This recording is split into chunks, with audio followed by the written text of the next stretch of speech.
ಕಾವೇರಿ ವಿಚಾರದಲ್ಲಿ ಸರ್ಕಾರ ವಿಫಲವಾಗಿದೆ. ಸಿಡಬ್ಲ್ಯೂಆರ್ಸಿ ಆದೇಶವನ್ನ ನೀಡಿರುವುದು 3,500 ಕ್ಯೂಸೆಕ್ ನೀರನ್ನ ತಮಿಳುನಾಡಿಗೆ ಬಿಡಬೇಕು ಅಂತ ಹೇಳಿ.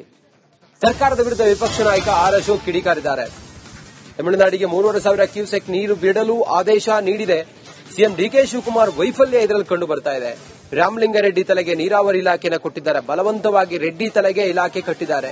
ಬಲವಂತದ ಇಲಾಖೆ ಕೊಟ್ಟಿರೋದ್ರಿಂದ ಈಗ ಹಿಂಗೆಲ್ಲ ಆಗಿದೆ. ಕೆಆರ್ಎಸ್ ಒಡಲು ಬರಿದು ಮಾಡಿ ಕನ್ನಡಿಗರಿಗೆ ದ್ರೋಹ ಮಾಡ್ತಾ ಇದ್ದಾರೆ. ಬೆಂಗಳೂರಲ್ಲಿ ವಿಪಕ್ಷ ನಾಯಕ ಆರ್ ಅಶೋಕ್ ಹೇಳಿದ್ದಾರೆ ಈ ಮಾತನ್ನ. ಮಡಿಲನ್ನ ಕಾಂಗ್ರೆಸ್ ಸರ್ಕಾರ ಕಾವೇರಿ ಮಡಿಲನ್ನ ಬರೆದು ಮಾಡುವ ಮೂಲಕ ಕನ್ನಡಿಗರಿಗೆ ದ್ರೋಹ ಬಗ್ದಿದ್ದಾರೆ.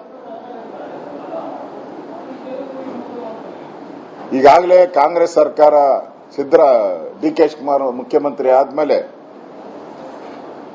ಎಲ್ಲ ಡ್ಯಾಂಗಳು ಬರಿದಾಗಿದೆ. ಈಗಾಗಲೇ ಎಲ್ಲೋದ್ರೂ ಬರಿದು ಅಂತಾನೆ ಬೋರ್ಡ್ ಹಾಕ್ಬಿಟ್ಟವ್ರೆ. ಎಲ್ಲ ಕಡೆ ಬೆಳೆ ಬೆಳಿಬೇಡಿ, ಕುಡಿಯೋ ನೀರಿಗೆ ಮಾತ್ರ ಅಂತೇಳಿ ಎಲ್ಲ ಕಡೆ ಪ್ರಚಾರಗಳನ್ನ ಮಾಡ್ತಾ ಇದ್ದೀರಾ. ನಮ್ಮ ರೈತರು ಬೆಳೆ ಬೆಳಿಬಾರ್ದು, ಕುಡಿಯೋ ನೀರಿಗೆ ಮಾತ್ರ ಉಪಯೋಗ ಮಾಡಬೇಕು, ಅದು ಲಿಮಿಟೆಡ್. ಈಗಾಗಲೇ ಬೆಂಗಳೂರಲ್ಲಿ 4 ದಿನಕ್ಕೆ ಒಂದ್ಸರಿ ನೀರು. ಬೆಂಗಳೂರಲ್ಲಿ 1.5 ಕೋಟಿ ಜನ ಇದ್ದಾರೆ. ನಾವು ಕೊಡ್ತಾ ಇರೋದು 50 ಲಕ್ಷ ಜನಕ್ಕೆ ಮಾತ್ರ ನೀರು. ಉಳಿದ 1 ಕೋಟಿ ಜನಕ್ಕೆ ನಾವು ನೀರೇ